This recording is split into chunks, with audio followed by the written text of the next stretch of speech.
Intel recently asked us if we'd like to opt out of its gift package for the Architecture Day, and we opted out, but they sent it anyway. So I'm just getting rid of this gift card that I didn't want because, well, we opted out of it. But anyway, in a recent phone call with a motherboard manufacturer just to discuss upcoming products, motherboards, CPUs, and otherwise in the industry, we had an interesting conversation where one of the representatives we spoke with made an off-the-cuff statement that was simply, Intel really screwed up with this one. This was in reference to the upcoming NVIDIA GPUs with PCIe Gen 4. So today, we're going to be talking about Intel's timing and its marketing challenges ahead now that NVIDIA is coming out with a new higher-end card. So even though it's not a CPU competitor from NVIDIA, it's still something that's going to potentially cause some headaches for Intel. Before that, this video is brought to you by the Corsair Dark Core RGB Pro wireless mouse, which claims sub 1 millisecond wireless response, low latency Bluetooth, an 18,000 dpi sensor, a 2000 Hz polling rate, and interchangeable side grips. Corsair's mouse can charge on the MM1000 mousepad with Qi charging, or it can be used wired. Learn more at the link in the description below. So first of all, to address the burning thing, we generally make it a point not to accept gift cards. Some companies do this when you go to their event off-site, which don't happen anymore obviously, they'll give you a gift card for transportation or for food. They might give you like a $100 gift card and say, you can buy food with this. We don't accept those, and we were given an opportunity to reject this one. There was a drop down on the registration website for the architecture event where you could choose don't send me a gift basket, and we checked that, and then they sent one anyway. So just wanted to make sure we got rid of that. Anyway, it's not really something we're too worried about in terms of ethics. These are often like really low value items, but also I don't like it, and I'd rather pay for my own stuff. We pay for our own flights these days to all these events too. So we're gonna move on. So yeah, we talked to a motherboard manufacturer that spun this idea, and then we went and spoke to a few other ones. And the general conversation right now is that Intel has really screwed up its launch timing with Rocket Lake S and with getting Gen 4 in general, where now all of those delays are starting to really add up into something that is going to become a marketing challenge where Intel suddenly has to compete with AMD, not on performance in general, but on getting all the checkboxes on the product for a GPU coming out. So this is going to be more of a just discussion video. We don't do a lot of these. Jay would call this a talking head video, and it just feels kind of like an interesting talking point. So you'll be able to tab away from this one, just listen if you'd like to do that. So the Rocket Lake S platform is what Intel was intending to launch after Comet Lake S. It probably will still happen.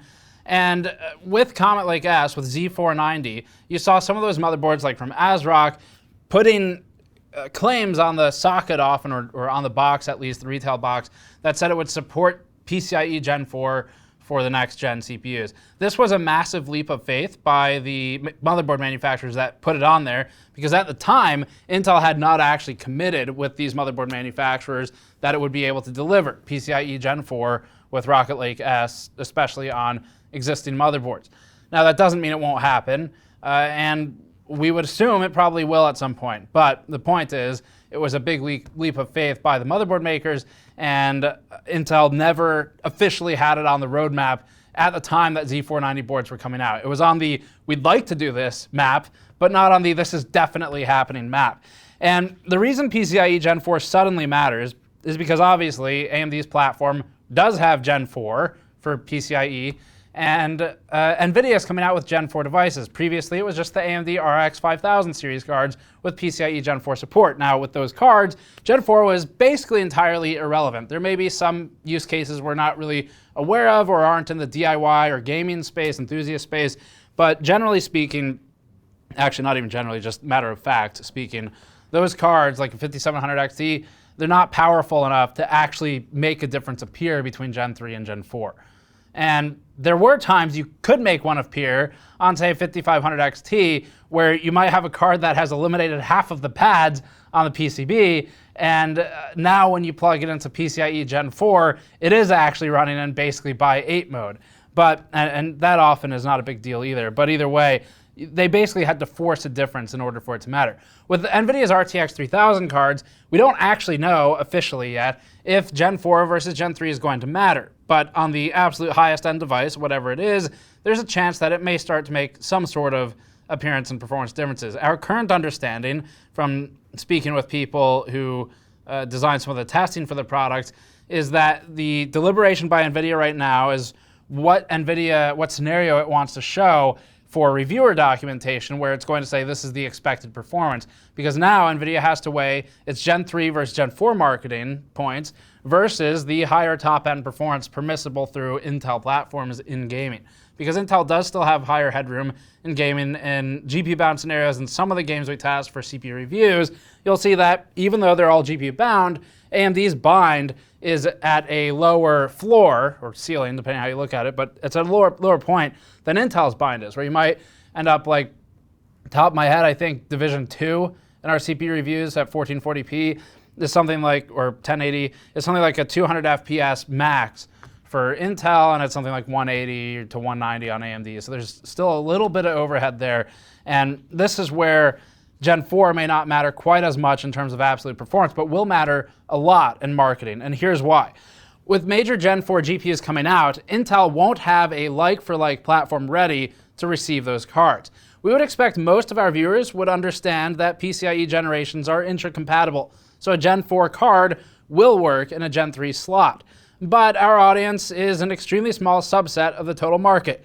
You can be proud of being an enthusiast or a DIY builder, but ultimately it is a section that is less considered in the company's performance. Intel is going to need to start fighting a marketing war to make sure people know that Gen 4 3080s, or whatever they're called, will work in a Gen 3 Z490 motherboard.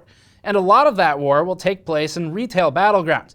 In speaking with motherboard manufacturers, it sounds like the biggest concern is getting retailers educated on the differences and the compatibilities of Gen 3 and Gen 4 GPUs and sockets. That'll include online support staff via chat rooms as well, which is particularly relevant right now since there aren't as many people in physical retail stores. Ultimately, the actual performance differences between Gen 3 and Gen 4 might not matter at all. We don't know, and frankly, it's not relevant to the discussion in terms of marketing a checkbox. If it does matter, if there is an actual difference in Gen 4 performance, obviously Intel is going to be behind in a way which may become significant, and we'll just have to see if its CPU performance overall, its additional overhead on those titles where AMD becomes bound on the CPU, that is, despite having a GPU bottleneck otherwise imposed.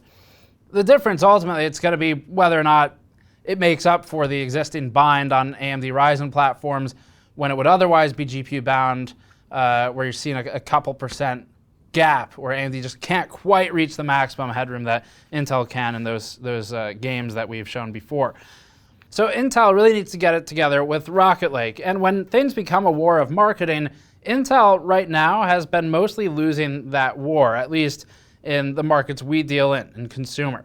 Missing the first high-end PCIe Gen 4 device launch will mean missing the boat for more mainstream users who do just tick boxes and don't necessarily research beyond that. That's probably not something a lot of our audience is used to with at least this product category, but it is how most people shop for computers. This means that there's a potential to lose more customers to SIs and OEMs, the PC builders, who are willing to do things like rebrand and relaunch an entire chipset just to get the number one increment higher. Good example of this, B450 became B550A, not B550, but B550A. And that designation was strictly made for SIs and OEMs to some extent. And if you remember when we reviewed those boards, if you watched it, one of the things that we talked with SIs about was, so we've noticed these two chipsets are literally the same. Why is one called B550A even though it's just B450? The answer was, and this is not an exaggeration, it was actually just because they wanted to have the 500 number of the chipset on the Ryzen 3000 system boxes, because that was something customers had expressed concern about. It's something customers were worried that they weren't getting the newest chipset series, the 500 series, with their newest AMD Ryzen 3000 parts, and they maybe couldn't afford X570, so there needed to be a B550 stopgap before actual B550. And this is where AMD, working with the SIs, invented B550A, which was again, literally B450 in the truest sense of the word, and just with the new 100-digit increment on the naming. The point of going through that history is that it helps to illustrate the sort of customer base we're talking about, where SIs and OEMs, and we did call 2 of the SIs we've worked with in the past to discuss this off record as well and get some ideas on it. SIs and OEMs will now have to worry about if the presence of the spec PCIe Gen 4 on the sheet for the computer they're selling is going to influence sales of that computer because of RTX 3000. The customer might know enough to say, well, this thing says Gen 4, but this one says Gen 3. Do they even work together, or am I losing performance? And that's the marketing war Intel's going to have to get involved in. So now, the point of all of this is that Intel falling behind repeatedly on its launches, not just 10 nanometer and 7 nanometer now, which caused an entire C-suite, or at least high-end engineering lead suite, reshuffle of the company. Those delays are now stacking up to the point where even 14 nanometer parts coming out later, which shouldn't really be, well, they shouldn't really exist in the way they do now if things went Intel's way, but they do. But even the 14 nanometer parts getting delayed, it's going to start having an impact on its ability to market a product, especially to a mainstream audience. So then suddenly with PCIe Gen 4, regardless of whether the performance is actually different, and right now our insider information is that it doesn't sound like it's that different, Gen 3 versus Gen 4, but that's really early information. Cards aren't finalized, drivers aren't finalized. Don't run with that. We may be able to disprove that when it launches. We'll see. It doesn't really matter. But suddenly, people care about Gen 4 being on the box, whether or not it produces a meaningful difference. Intel may have an edge with DDR5 on the roadmap. I was going to say on the roadmap now, but who knows. On Intel's roadmap recently, DDR5 looked like it was going to arrive before AMD's ability to get DDR5 into mainstream. Whether that happens, we'll see. Intel has not proven itself in recent years with being able to stick to a schedule, so we really can't speak to the credibility of its roadmaps at this point. But it may be able to get back some marketing territory there. Of course, remember that when you have a DDR generation switchover, there's some latency involved. Nice. Good related pun. In the literal sense and in the market sense. The literal sense being that normally your top-end previous generation DDR performs better than the new low-end new generation DDR, but that's, we'll see how much that really plays into things. Either way, though, NVIDIA is now the biggest of the 3 silicon companies that we all work with in this space, where it surpassed Intel recently in market cap. It's way ahead of AMD in GPUs, but just also as a company, which is absolutely insane for a company, NVIDIA, which mostly produces one type of product or one main vertical of product. And so that means NVIDIA is going to start dictating the market in a lot of ways. It already sort of does, but now it's going to be indirectly or directly dictating the motherboard market or the CPU market in terms of what people are looking for when they're buying, just because they're able to tick a new box. Now, yes, the RX 5000 series did it, but NVIDIA, at the size it is going to be able to do this in a much more significant way when it comes to marketing. A lot of Intel's success in being able to sell a platform with the RTX 3000 series is going to hinge on a few things. It's mostly NVIDIA, by the way. So if NVIDIA enters into its marketing for RTX 3000 series with, it recently had the frames win games thing. Let's say NVIDIA sticks with that. Let's say they're like, you know what, we're having a hard time marketing our RTX 3000 cards as meaningfully better than previous generations because it's hard to get people to care about running at, let's say, 140 FPS or 200 FPS instead of 120 or 100 FPS. They might have difficulty convincing people that matters versus the price, versus the savings you get. And so leading into that then, NVIDIA may be in a position where it has to say, you know what, let's do frames win games. Let's find some maybe somewhat scientific ways to prove this, and let's present those. And if PCIe Gen 4 is part of that, then suddenly Intel's in a lot of trouble. So now you can start to see where NVIDIA is in some ways, depending on how it markets the 3000 series, going to dictate Intel's future ability to sell this current generation of products until it can get Rocket Lake S or something similar out. All of this also comes at a really important time for AMD, where it's starting to push into the OEM and SI space. We saw this recently with the OEM exclusive APU launch, which at least for now it's exclusive. They did say they have an APU that is coming in this series to DIY, but we don't know what it is. And the company's taken enough of a laptop stronghold now where it's been able to gain some favor back from OEMs and gain some trust, and also, in a major way, brand credibility. That matters.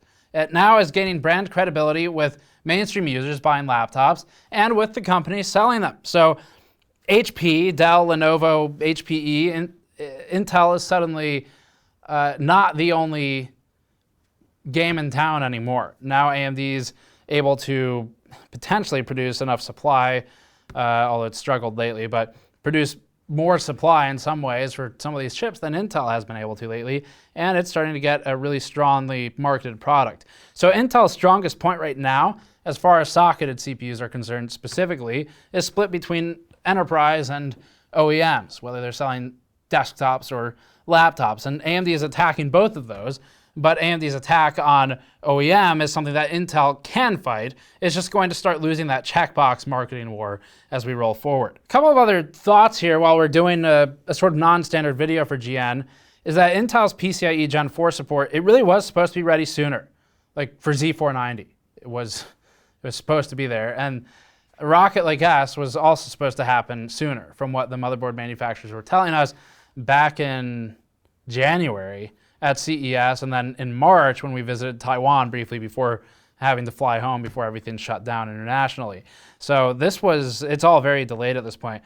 Real world benchmarks. Intel has screwed up recently as well with its CEO talking about how benchmarks aren't really important anymore, and it's not something the company wants to focus on. This is coming again from the company that historically has focused on those. So obviously this is normal for companies. It's become inconvenient to show those numbers, so it no longer wants to. It has lost the game too many times, and it's taking its game and it's going home at this point. So it's more than just Cinebench. It's Intel trying to find new angles to market. You see Intel doing its 6 times more soldiers thing, where we did that clip with Roman, with Der talking about I need more soldiers. You see it claiming that textures coal in a superior way on its CPUs, which we couldn't quite figure out or reproduce when it was making those claims. So the company is shifting its strategy to try and create a real-world difference, meaning a non-numbers difference, a difference in how many units you can have on the screen, in how the textures coal, or whatever they were claiming at the time. So what this means to us, we're not seers here,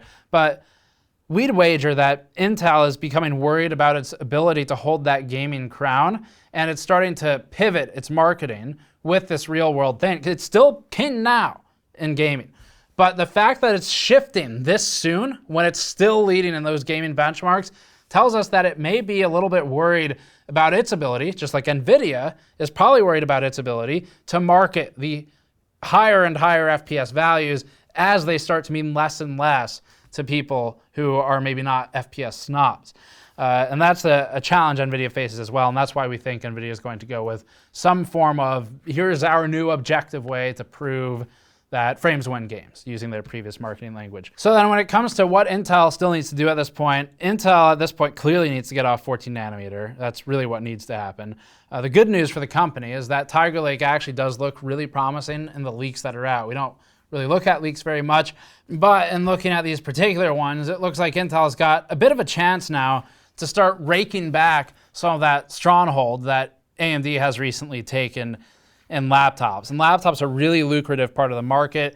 It would severely impact the cash flow of AMD in that market if Intel can start competing directly and outperforming them as the leaks indicate, but we'll see how they come to fruition. Ultimately, though, this doesn't save Intel and DIY, but it just ensures that the company has some brand presence, some brand credibility, and some vertical, and that it still has good cash flow. So that's kind of the thoughts of the industry right now. It's personally, I don't really like punditry or pundit pieces. We tend to prefer the data-driven stuff, but this was just an interesting conversation that popped up speaking with a motherboard maker, and then kind of went to other ones where we're like, hey, what do you think about this?